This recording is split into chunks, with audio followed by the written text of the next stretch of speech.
Assalamualaikum warahmatullahi wabarakatuh. Alhamdulillahirrabbilalamin. Allahumma sholli ala Muhammad wa ala ali Sayyidina Muhammad. Pemirsa tercinta sebangsa dan setanah air yang dirahmati oleh Allah Subhanahu wa taala. Bersua kembali kita dalam serial Indarwanto Hikmatologi. Kali ini kita masih di posisi Gua Hira, karena kita akan mencoba untuk meneruskan dialog nurani kita tentang risalah Rasulullah Muhammad SAW yang bertalian dengan kepribadian beliau yang agung, yang mulia, yang terpuji. Di serial yang ke-141 kami menutup dengan mengatakan Nabi Muhammad SAW tidak ummi. Nah, marilah sebelum kita melanjutkan, kita sama-sama untuk menyimak tentang syair sabdanya, mendengar bagian kedua. Saya beri judul Etimologi Ummi. Syair sabdana yang ke-11.026. Saya tulis tanggal 3 bulan Juli 2020. Etimologi Ummi. Muhammad dituntun Jibril membaca dengan asma ilahi. Dari Bismi Rabbik, Muhammad terpuji mampu membaca, mengikuti. Membaca tanpa tulisan wahyu bagian kalam suci. Wahyu bersambung hingga Anas mengakhiri kitab suci. Tak ada alasan ummi dinisbatkan pada Nabi. Ummi juga bermakna sikap jahiliyah zaman Nabi. Sangat mustahil Nabi dari sifat tak terpuji. Pemirsa, sejak kami kecil telah disosialisasi melalui pendidikan di surau, langgar desa, masjid desa Sumber Manjing Wetan, hingga di lembaga pendidikan sekolah dasar, sampai dengan duduk di strata 1 ketika itu masih program lama. Dosen pun juga menjelaskan bahwa Nabi Muhammad adalah seorang ummi. Nabi Muhammad adalah seorang buta huruf. Dengan bangga semua guru-guru kami, ustadz yang kami pernah temui, semua bertutur bahwa Nabi Muhammad adalah seorang buta huruf. Nah, jika kita mencoba untuk menggunakan cara berpikir hikmatologi yang mengikuti pula dari metodologi Al-Quran melalui para mufassir dan muhaddisin, maka ummi tidak bisa dimaknai berdiri sendiri. Karena di dalam Al-Quran itu kait berkelindan antara satu huruf dengan yang lainnya, antara satu kata dengan yang lainnya, antara satu kalimat dengan yang lainnya, bahkan antara satu surah dengan yang lainnya. Pola pikir yang di dalam metodologi Al-Quran itu tidak sama dengan pola pikir ilmiah yang dikembangkan di perguruan tinggi, tidak sama. Karena di perguruan tinggi itu dimulai dari pendahuluan permasalahan, kemudian tuntas, kesimpulan, selesai. Tidak pernah ada evaluasi kembali terhadap pemikiran yang sudah mendahului di depannya. Al-Quran sangat beda dengan itu.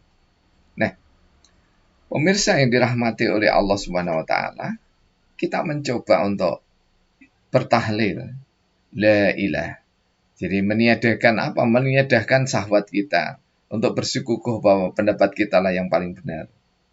Ila Allah.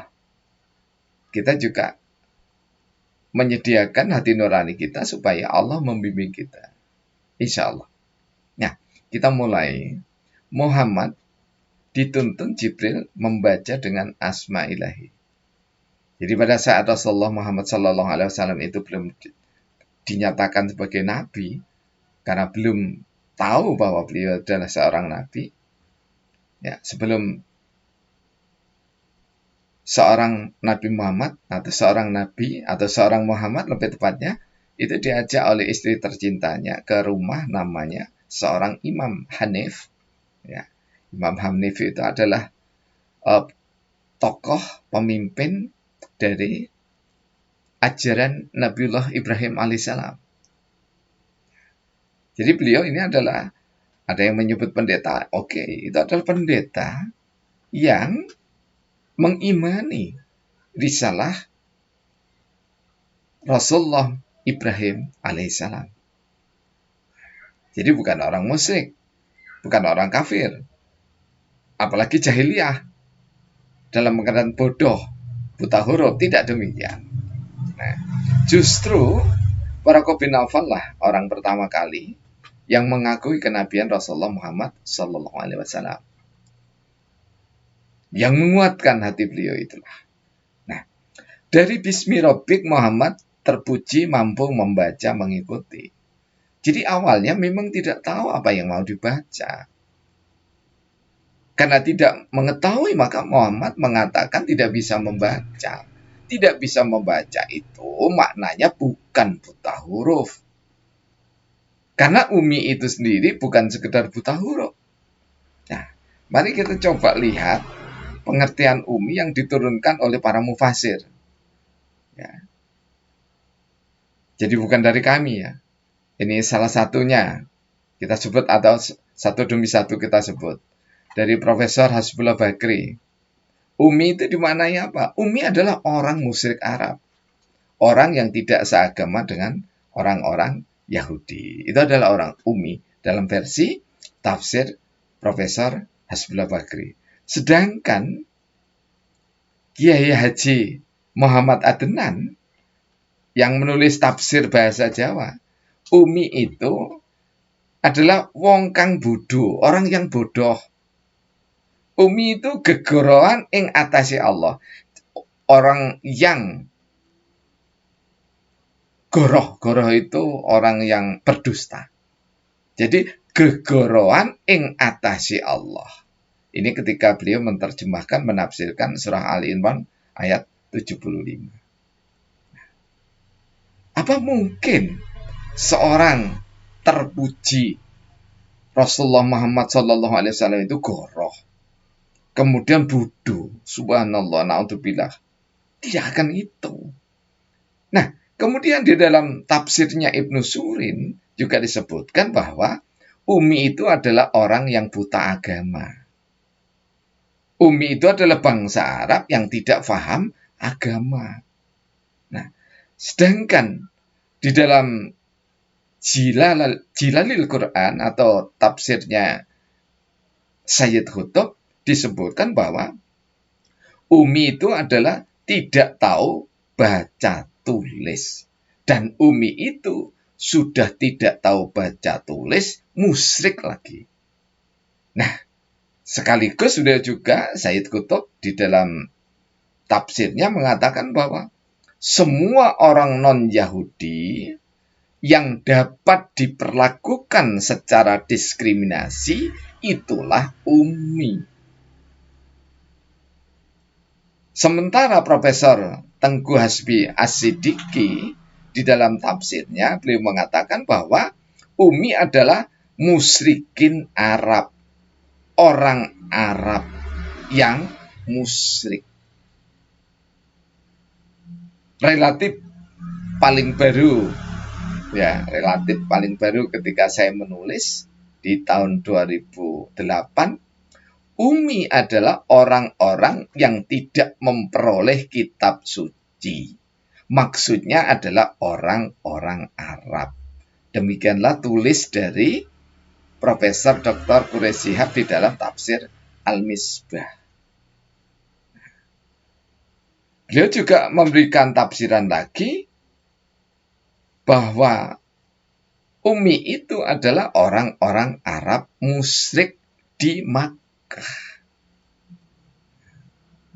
Sedangkan Mahali dan Al-Suyuti itu menafsirkan orang-orang yang tidak bisa baca tulis, yaitu orang Arab. Itulah yang disebut dengan Ummi. Jadi lengkaplah sudah secara garis besar setidaknya. Ya. Ummi itu tidak sekedar buta huruf, tapi Ummi itu yang lebih tragis adalah tidak mendapatkan kitab suci dan tidak paham agama serta bodoh. Sangat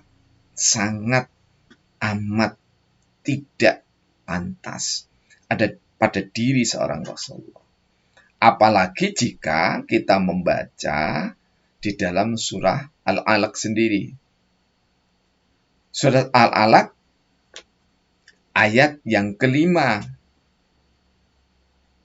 di mana surat Al-Alaq yang kelima itu Allah memberikan informasi kepada kita bahwa Allah mengajarkan kepada manusia apa yang tidak diketahuinya. Jadi sungguh, kalau kita hanya beralasan, nanti kalau Nabi Muhammad bisa menulis, orang-orang kafir, orang-orang musyrik, orang-orang munafik menuduh Al-Quran itu tulisannya Muhammad, sang Nabi. Kami insya Allah meyakini, kalaupun itu ditulis Nabi sendiri, kami tetap hakul yakin. Karena beliau terpercaya, maka tulisannya itu pasti benar. Namun sejarah membuktikan Rasul yang pandai baca tulis, yang sangat cerdas, yang sangat sempurna, tersempurna pendidikannya itu. Karena dididik langsung oleh Allah dan melalui malaikat Jibril, maka saya meyakini pendidikan beliau adalah pendidikan yang terparipurna, terbaik sampai dengan hari kiamat. Karena terbaik dan teladan terpuji, uswatun hasanah, maka pantang ada kenistaan pada kepribadian beliau yang sangat luar biasa hebat itu. Nah, jadi seperti itulah kaum muslimin jamaah rahimakumullah, pendengar yang berbahagia, pemirsa yang tercinta.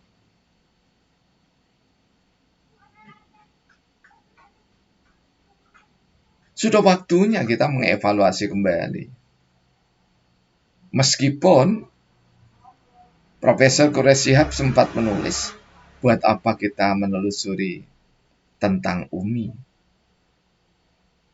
Tidak mengapa kita hargai, tapi izinkan kami bahwa menelusuri kalimat atau kata Ummi adalah kewajiban kita yang tidak pernah selesai. Sebab dengan memahami secara hakiki, secara hikmatologis, kata-kata Ummi akan berpengaruh pada proses kejiwaan dan proses pendidikan umat Islam. Pemirsa yang dirahmati oleh Allah. Saudara-saudara kami dari Rumpun Madura, sampai hari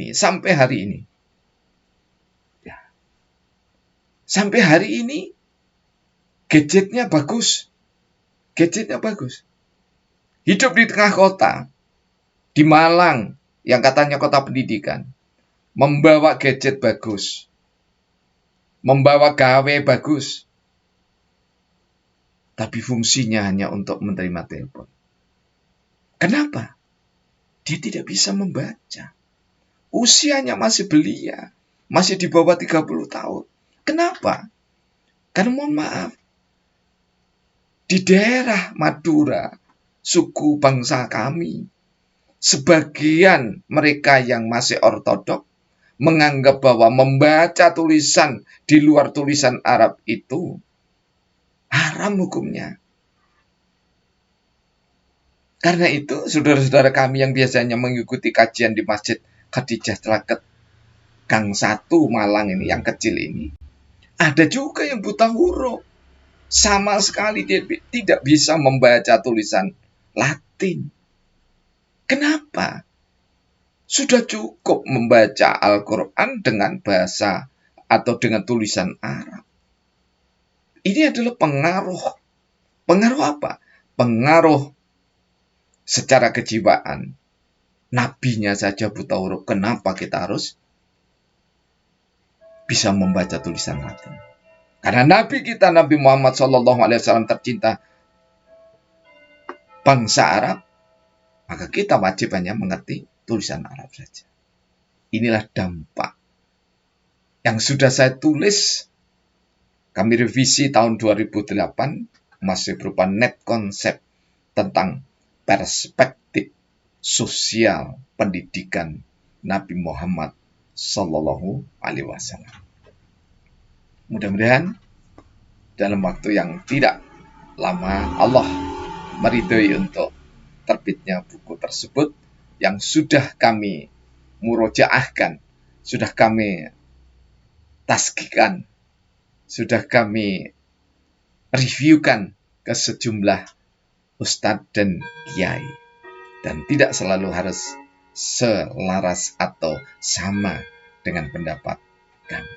Sekali lagi, tidak punya maksud untuk mengatakan bahwa Nabi Muhammad buta huruf itu salah, tidak demikian, tapi kami sangat meyakini bahwa Umi bukan sekedar buta huruf, tapi Umi adalah jahiliyah, Umi tidak tahu agama, Umi berarti juga tidak pernah mendapatkan kitab suci, dan seterusnya.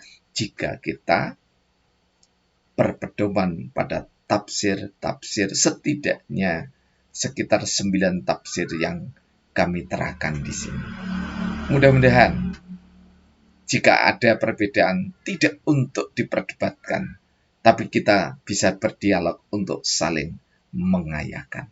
Billahi taufiq wal hidayah. Wassalamualaikum warahmatullahi wabarakatuh.